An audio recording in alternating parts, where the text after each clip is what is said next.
आप और आपकी बेटियां भाग्यशाली और बहू बदनसीब। मेरी बेटियां बड़ी भाग्यशाली हैं जिनके पैर घर पर पड़ते ही दिन दुगनी रात चौगुनी तरक्की हुई।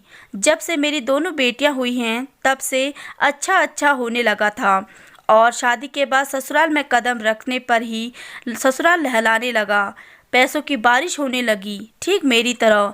जब मेरी शादी हुई तो मेरे पैर घर पर पड़ते ही खूब तरक्की हुई। किराए के मकान से अपने दो दो मकान हुए और दिन दुगनी रात चौगुनी तरक्की हुई।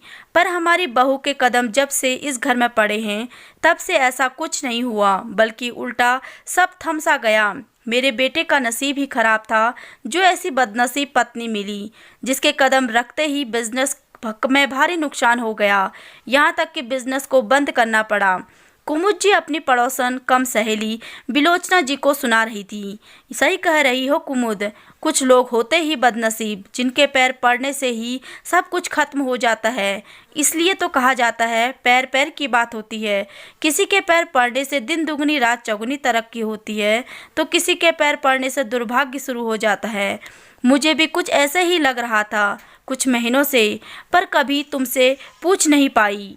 मुझे तो आज भी याद है वो सब दिन, कैसे तेरे घर में आए दिन उत्सव मनाए जाते थे। तरह तरह के पकवान, नए नए सामान, नई नई साड़ियाँ, गहने जेवर से तेरा घर सजा रहता था जिससे हमारे जैसे लोगों का भी घर चल जाता था।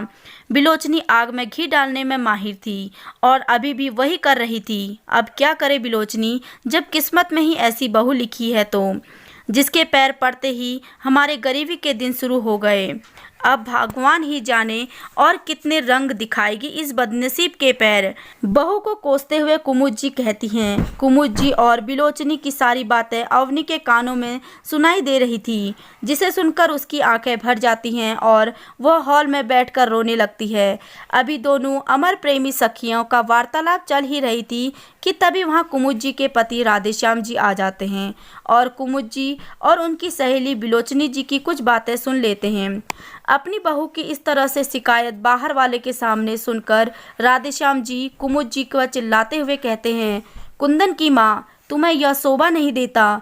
मैंने कितनी बार कह दिया कि अपनी जबान पर लगाम रखो, पर जब तक अपनी बहू की बुराई नहीं कर लेती तब तक तुम्हें चैन नहीं मिलता।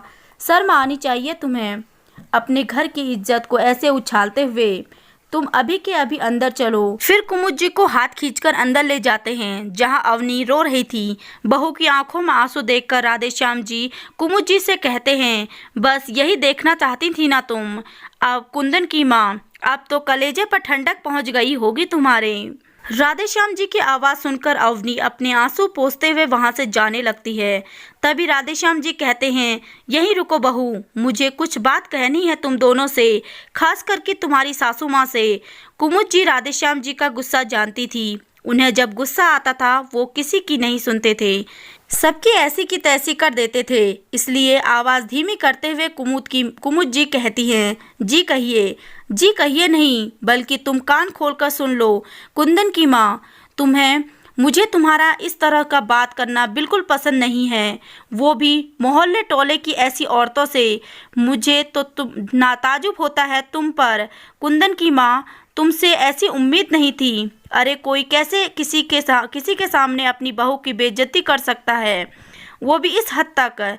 ऐसे कहते कहते राधेश्याम जी कुमुद जी का हाथ पकड़कर अवनी के आगे खड़ा कर देते हैं और फिर कहते हैं, देखिए कुंदन की माँ, ध्यान से देखिए, कहाँ लिखा है कि बहू बदकिस्मत है, या फिर हमारे और आपके माथे पर कहाँ पर लिखा है कि हम भाग्यशाली हैं? कहीं लिखा है? नहीं लिखा ना। फिर आप कैसे डिसाइड कर सकते हैं कि हमारी बहू बदनसीब है? अरे कुंदन की माँ, हमारा अच्छा बुरा हमारे हाथ में नहीं होता, ये तो सब ऊपर वालों के हाथ में होता है। हम तो सिर्फ कर्म कर सकते हैं और वही कर्म हमारे भाग्य को अच्छा या बुरा बना सकता है। फिर राधेश्याम जी अवनी की तरफ देखकर कहते हैं, गौर से देखिए बहू को और कहिए क्या कमी है हमारी बहू में। सर्वगुण संपन्न है, पढ़ी लिखी है, सबका और कितना ख्याल रखती है। सब कुछ होते हुए भी बहू को ऐसे बदनसीब कौन बोल सकता है? बल्कि तुम्हें तो बहू पर गर्व होना चाहिए कि तुम्हारी बहू तुम्हारे बेटे के कदम से कदम मिलाकर चलती है और इतना सुनने के बाद भी तुम्हारा कितना ख्याल रखती है, और आज इसी बहू की शिकायत बाहर वालों के सामने कर रही हो। वो भी उस औरत के सामने जो खुद का घर नहीं संभाल पाती है, जिसकी खुद की बहू से नहीं पड़ती, वो क्या तुम्हें अच्छी राय दिखाएगी। और दूसरी बात, बहू के कदम खराब नहीं हैं, बल्कि तुम्हारे बेटे को बिजनेस करना नहीं आता, इसलिए तो डूब गया धंधा पानी।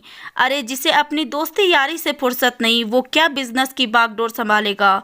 वो तो शुक्र मनाइए कि बहू ने बिजनेस की बागडोर अपने हाथों में ले ली, वरना तुम्हारा बेटा और हम सब सड़क पर आ जाते। काश कुंदन की माँ तुम अपनी बहू को बेटी समझ पाती, तो उसका दर्द तुम्हें जरूर दिखता और कभी भी उसे अभागन बदकिस्मत नहीं कहती, बल्कि गर्व होता अपनी बहू पर। मैं तो कहता हूँ कि सच में तुम भाग्यशाली हो कुंदन की माँ, जो तुम्हें अवनी जैसी बहू मिली है, जिसने इस घर के साथ साथ तुम्हारे बेटे को भी संभाल कर रखा है। राधेश्याम जी का ऐसे कहते ही कुमुद जी की आंखें शर्म से झुक जाती हैं और वो अवनी से माफ़ी मांगती हैं। मैंने तुम्हें पहचानने में गलती कर दी बहू, मुझे माफ़ कर दे। फिर कुमुद जी अवनी को गले लगा लेती हैं। प्रिय दोस्तों, अच्छा बुरा हमारे कदम रखने या ना रखने में पर डिसाइड नहीं होता, बल्कि ये तो हमारी कर्म तय करते हैं कि हमारा भाग्य कैसा होगा या कैसा होने वाला है। इसलिए दूसरों पर कभी नहीं थोपना चाहिए और आप बदनसीब नहीं हैं। तो दोस्तों, आपको ये कहानी कैसी लगी कमेंट सेक्शन में अपनी राय ज़रूर बताएं। अगर आप चैनल पर नए हैं तो चैनल को सब्सक्राइब ज़रूर कीजिए और वीडियो को लास्ट तक देखने के लिए आपका बहुत बहुत धन्यवाद।